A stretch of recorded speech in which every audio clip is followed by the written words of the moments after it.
রুশ president Putin আলোচনার নামে প্রেসিডেন্ট ট্রাম্পকে ফাঁদে ফেলতে যাচ্ছেন বলে মনে করছেন বিশ্লেষকরা। তারা দাবি করেছেন ট্রাম্পের কাছ থেকে বড় কিছু আদায় করে নেওয়ার চেষ্টা করছেন পুতিন। MSNBC-কে দেওয়া সাক্ষাৎকারে এ অভিমত জানিয়েছেন ইউক্রেনে আমেরিকার সাবেক রাষ্ট্রদূত স্টিভেন পাইফার। এছাড়া জার্মানির সাবেক প্রতিরক্ষা মন্ত্রী কার্ল থিওডর গুটেনবার্গ সতর্ক করেন, ইউক্রেন ও ইউরোপিয়ান নেতাদের সমর্থন ছাড়া কোনো ভূখণ্ড বিনিময় করা হলে তার ফলাফল ভালো হবে না। আলাস্কায় আগামী শুক্রবার প্রেসিডেন্ট ডোনাল্ড ট্রাম্পের সঙ্গে রুশ প্রেসিডেন্ট ভ্লাদিমির পুতিনের বৈঠক ঘিরে ইউরোপের নেতারা শঙ্কায় আছেন। কেননা 2022 সালে ইউক্রেনে যুদ্ধ শুরুর পর পশ্চিমা কোনো নেতার সঙ্গে এই প্রথম আনুষ্ঠানিক কোনো বৈঠকে বসতে যাচ্ছেন পুতিন। তাদের এই বৈঠকে কি হয় তা নিয়েই সবাই উৎকণ্ঠায় আছেন বলে মনে করেন ইউক্রেনে আমেরিকার সাবেক রাষ্ট্রদূত স্টিফেন পাইফার। তিনি বলেন, প্রেসিডেন্ট ট্রাম্পের সঙ্গে এই বৈঠককে পুতিন বড় কিছু আদায় করে নেয়ার সুযোগ হিসেবে দেখছেন। তিনি মূলত প্রেসিডেন্ট ট্রাম্পকে ফাঁদে ফেলার চেষ্টা করছেন বলে মনে করেন সাবেক রাষ্ট্রদূত, কিন্তু ট্রাম্প তা বুঝতে পারছেন না। জার্মানির সাবেক প্রতিরক্ষা মন্ত্রী কার্ল থিওডর গুটেনবার্গ বলেন, ট্রাম্প পুতিনের বৈঠকে নিজেদের মধ্যে ইয়ালতা চুক্তির মতো অঞ্চল ভাগাভাগির মতো কিছু হওয়ার আশঙ্কা করছেন ইউরোপের অনেক নেতা। ইউক্রেন ও ইউরোপের নেতাদের বাদ দিয়ে এমনটা করা হলে এর ফলাফল ভালো হবে না বলে মনে করেন তিনি। বুধবার প্রেসিডেন্ট ট্রাম্পের সঙ্গে ইউ নেতাদের ভার্চুয়াল বৈঠকে এ বিষয়ে সতর্ক করা হয়েছে বলে জানান জার্মানির সাবেক এই মন্ত্রী। প্রেসিডেন্ট ট্রাম্প পুতিনের সঙ্গে কোন পর্যন্ত যেতে পারবেন তাই হয়তো তুলে ধরেছেন ইউরোপের নেতারা। NBC নিউজের হোয়াইট হাউস করেসপন্ডেন্ট ইয়ামিচ এলসিন্ডর বলেন, প্রেসিডেন্ট ট্রাম্প এর আগে পুতিনের সঙ্গে বৈঠক করতে গিয়ে কিছুটা খেই হারিয়ে ফেলেছিলেন। এবারও তেমন কিছু হওয়ার শঙ্কা থেকেই যায়। ট্রাম্প পুতিনকে বেশি গুরুত্ব দিলে অনেক কিছু বদলে যেতে পারে বলে আশঙ্কা জানান এলসিন্ডর। ভাইস প্রেসিডেন্ট জেডি ভেন্স বলেছেন, প্রেসিডেন্ট ডোনাল্ড ট্রাম্পের লক্ষ্য হচ্ছে ইউরোপে আবারও শান্তি ও স্থিতিশীলতা ফিরিয়ে আনা। বুধবার ইংল্যান্ডে সফররত আমেরিকান সেনাদের উদ্দেশ্যে বক্তব্য দেওয়ার সময় একথা জানান তিনি। উপস্থিত সেনা সদস্যদের প্রতি কৃতজ্ঞতা জানিয়ে বিশ্ব শান্তি ও স্থিতিশীলতা নিশ্চিত করতে তাদের দায়িত্ব পালনের আহ্বান জানান vice president. Vice president JD veins জানিয়েছেন, ইউরোপের শান্তি প্রতিষ্ঠাই ট্রাম্প প্রশাসনের অন্যতম প্রধান মিশন। বুধবার ইংল্যান্ডের একটি সামরিক ঘাঁটিতে অবস্থানরত আমেরিকান সেনাদের উদ্দেশ্যে বক্তব্য দেওয়ার সময় তিনি এই কথা বলেন।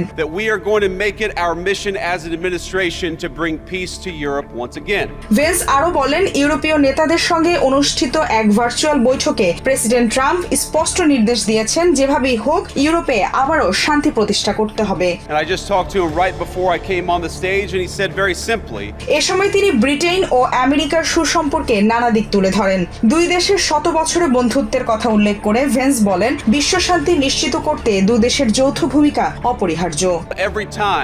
A great victory is won for freedom and for peace and for prosperity. It is almost always. তিনি রাশিয়া ইউক্রেন যুদ্ধ প্রসঙ্গ তুলে বলেন, শক্তিশালী সামরিক বাহিনী ছাড়া স্থায়ী শান্তি কোনোভাবে সম্ভব নয়। The Brits and the Americans that do it together, and we win every single time we go to war together. You guys know that as well as anybody. Veins মন্তব্য করেন, ইউরোপে শান্তি প্রতিষ্ঠা অনেকটাই নির্ভর করছে আলাস্কায় অনুষ্ঠেয় ট্রাম্প পুতিন বৈঠকের ওপর। দীর্ঘদিন ধরে ওয়াশিংটন ডিসির নিয়ন্ত্রণ নেওয়ার হুমকি দিয়ে আসছেন প্রেসিডেন্ট ট্রাম্প। তারই ধারাবাহিকতায় গত সোমবার দেশের রাজধানীতে পাবলিক সেফটি ইমার্জেন্সি ঘোষণা করেন তিনি। প্রেসিডেন্টের জরুরি নির্বাহী আদেশে ডিসির পুলিশ ডিপার্টমেন্টকে ফেডারেল সরকারের নিয়ন্ত্রণে নেওয়ার পাশাপাশি শহরে ন্যাশনাল গার্ড মোতায়েন করা হয়। The 800 DC National Guardsmen that we'll put on and much more if necessary. District of Columbia Home Rule অ্যাক্টের 740 ধারা প্রয়োগের মাধ্যমে এই পদক্ষেপ নিয়েছেন ট্রাম্প, যা এর আগে কখনো ব্যবহার করা হয়নি। তবে 1973 সালের এই আইনটি প্রেসিডেন্টকে জরুরি পরিস্থিতিতে সর্বোচ্চ 30 দিনের জন্য শহরের পুলিশ বাহিনীর নিয়ন্ত্রণ নেওয়ার ক্ষমতা দেয়। 30 দিনের বেশি সময় বাড়ানোর জন্য হাউস ও সেনেটে যৌথ প্রস্তাব পাশ করতে হবে। বুধবার প্রেসিডেন্টের কাছে জানতে চাওয়া হয় তিনি সেই উদ্যোগ নেবেন কিনা। ট্রাম্পের মতে রাজধানীর সহিংস অপরাধের মাত্রা সীমা ছাড়িয়ে গেছে, বিশ্বের সবচেয়ে বিপজ্জনক শহরে পরিণত হয়েছে ওয়াশিংটন ডিসি। যদিও পুলিশের পরিসংখ্যান অনুযায়ী গত 2 বছরে ডিসিতে সহিংস অপরাধ ব্যাপক হারে কমেছে, কিন্তু তা মানতে নারাজ ট্রাম্প। তার নেওয়া পদক্ষেপের কারণে এরই মধ্যে পরিস্থিতি পরিবর্তন হতে শুরু করেছে বলে দাবি করেন প্রেসিডেন্ট। হোয়াইট হাউস সহ পুরো ওয়াশিংটন ডিসি নতুন করে ঢেলে সাজানোর পরিকল্পনার কথাও তুলে ধরেন ট্রাম্প। জানান সংস্কার কাজের জন্য কংগ্রেসের কাছে অর্থ চাওয়া হবে। এ সময় ডেমোক্রেটদের সমালোচনা করে তিনি বলেন, তাকে স্বৈরশাসক বলার পরিবর্তে তাদের উচিত ওয়াশিংটনকে নিরাপদ করতে তার সঙ্গে যোগ দেয়া। এছাড়া ট্রাম্প ফেডারেল রিজার্ভ ভবনের সংস্কার কাজ নিয়ে ব্যাপক সমালোচনা করেন। এ সময় ফেড চেয়ার জেরোম পাওয়েলকে নিয়ে ব্যঙ্গ করেন তিনি। ট্রাম্প অভিযোগ করেন ওই সংস্কার কাজে বাজেটের চাইতে অনেক বেশি ব্যয় করা হয়েছে, এর জন্য পাওয়েলের চরম অব্যবস্থাপনাকে দায়ী করেন তিনি। এই অনুষ্ঠানে প্রেসিডেন্ট ট্রাম্প 2025 সালের কেনেডি সেন্টার অনার্স সম্মাননার জন্য মনোনীতদের নাম ঘোষণা করেন। এবছর country musician George state, action movie তারকা সিলভেস্টার স্ট্যালোন এবং রক ব্যান্ড কিসকে এই সম্মাননা দেয়া হবে। ওয়াশিংটন ডিসিতে ন্যাশনাল গার্ডের উপস্থিতি জোরালো করার সিদ্ধান্ত নিয়েছে হোয়াইট হাউস। বুধবার এক কর্মকর্তার বরাত দিয়ে CNN জানায়, ওয়াশিংটন মনুমেন্টের কাছে সন্ধ্যায় 5টি সামরিক যান এসে থামে। এসব অতিরিক্ত সেনা শহরের কেন্দ্রস্থলে মোতায়েন করা হবে, তবে তাদের মূল কাজ গ্রেফতার করা নয়। তারা মূলত আইনশৃঙ্খলা পরিস্থিতি পর্যবেক্ষণ করবে। অন্যদিকে DEA এর অ্যাডমিনিস্ট্রেটর টেরি কোল জানিয়েছেন, ফেডারেল কর্মকর্তাদের হস্তক্ষেপে শুরু হওয়া অভিযানের প্রথম 2 দিনে 60 জনের বেশি অপরাধীকে গ্রেফতার করেছে ডিসি পুলিশ। ওয়াশিংটন ডিসিতে অপরাধ দমনে প্রেসিডেন্ট ডোনাল্ড ট্রাম্পের ন্যাশনাল গার্ড মোতায়েনের পদক্ষেপকে ঘিরে রাজনৈতিক মহলে মিশ্র প্রতিক্রিয়া তৈরি হয়েছে।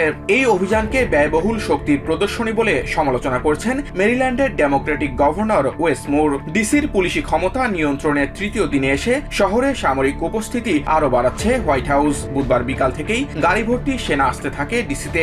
MSNBC সাক্ষাৎকারে সাবেক হোমল্যান্ড সিকিউরিটি সেক্রেটারি জেনেট নেপোলিটানো প্রশ্ন তোলেন, এই মোতায়েন কি সত্যি অপরাধ কমানোর কৌশল নাকি কেবল লোক দেখানো নাটক? এই ধরনের অভিযানে সামরিক বাহিনীর ব্যবহার খুবই খরুচে উল্লেখ করে সাবেক সেক্রেটারি বলেন, সেনাদের অযথা এ ধরনের মহড়া জরুরি প্রয়োজনের সময় তাদের প্রস্তুতিকে প্রভাবিত করতে পারে।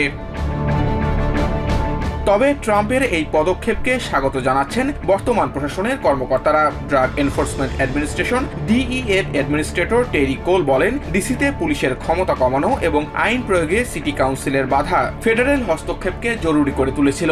তিনি বলেন, এই অভিযানের লক্ষ্য হল ATF, DEA এবং FBI এর মতো ফেডারেল সংস্থাগুলোকে স্থানীয় পুলিশের সাথে একত্রিত করা, যাতে তারা আরও কার্যকরভাবে কাজ করতে পারে। এ সময় ডিসিতে অপরাধ কমেছে ডেমোক্রেটদের এমন দাবির বিরোধিতা করে কোল বলেন, অনিরাপদ শহরটিতে ফেডারেল বাহিনীর উপস্থিতিতে স্বস্তি প্রকাশ করেছে সাধারণ জনগণ। জুলাই মাসে মূল্যস্ফীতি অনুমানের চাইতে কম হলেও খাদ্যসহ নিত্যপণ্য ও চিকিৎসা ব্যয় বেড়ে যাওয়ায় উদ্বিগ্ন হয়ে পড়েছে দেশের বেশিরভাগ মানুষ। ডেমোক্রেটিক গ্রুপ এমিলিস লিস্টের নতুন জরিপে এমন তথ্য উঠে এসেছে। জরিপের তথ্য অনুযায়ী এই অর্থনৈতিক সংকটে সবচেয়ে বেশি ভোগান্তির শিকার হচ্ছেন নারীরা। 3/5 বেশি ভোটার মনে করেন দেশের অর্থনীতির অবস্থা ভালো নয়। অর্থনীতিবিদ এবং বিশেষজ্ঞরা বলছেন, অর্থনীতিতে প্রেসিডেন্ট ট্রাম্পের শুল্কের প্রভাব এখনও পুরোপুরি দেখা যায়নি। তাদের মতে আগামী মাসগুলোতে শুল্কের কারণে কিছু পণ্যের দাম আরও বাড়তে পারে। দ্বিতীয়বার হোয়াইট হাউসে ফেরার আগে নির্বাচনী প্রচারণায় দ্রব্যমূল্য কমিয়ে আনা এবং দেশের মানুষের জীবনযাত্রাকে সাশ্রয়ী করার নানা প্রতিশ্রুতি দেন প্রেসিডেন্ট ট্রাম্প। কিন্তু দায়িত্ব নেওয়ার 6 মাস পার হয়ে গেলেও এখন পর্যন্ত মূল্যস্ফীতি কমার কোনো লক্ষণই দেখা যাচ্ছে না। এমনকি বিশ্বব্যাপী বাণিজ্য অংশীদার দেশগুলোর ওপর তার ব্যাপক শুল্ক আরোপ দেশের অর্থনীতিকে আরো অস্থির করে তুলেছে। এরই মধ্যে মঙ্গলবার জুলাই মাসের মূল্যস্ফীতি প্রতিবেদন প্রকাশ করেছে ব্যুরো অফ লেবার স্ট্যাটিস্টিক্স। যদিও অর্থনীতিবিদরা ট্রাম্পের শুল্কের কারণে গত মাসে যতটা মূল্যস্ফীতির আশঙ্কা করেছিলেন ততটা হয়নি। মূল্যস্ফীতি নির্ধারণের অন্যতম প্রধান সূচক ভোক্তা মূল্য জুলাইয়ে 2.7% বার্ষিক ভিত্তিতে বেড়েছে। জুনেও মূল্যস্ফীতির হার একই রকম ছিল। বিশ্লেষকরা বলছেন, সামগ্রিক মূল্যস্ফীতি স্থিতিশীল থাকলেও কিছু পণ্যমূল্যের ঊর্ধ্বগতিতে শুল্কের প্রভাব দেখা যাচ্ছে, যার মধ্যে খাদ্য অন্যতম। অর্থনৈতিক বিশ্লেষক জিল স্লেসিঞ্জার বলেন, গ্যাসের দাম উল্লেখযোগ্যভাবে কমেছে, যা একটি ভালো খবর। তবে আবাসন এবং চিকিৎসা ব্যয় আরো বেড়ে যাওয়া খুবই উদ্বেগের।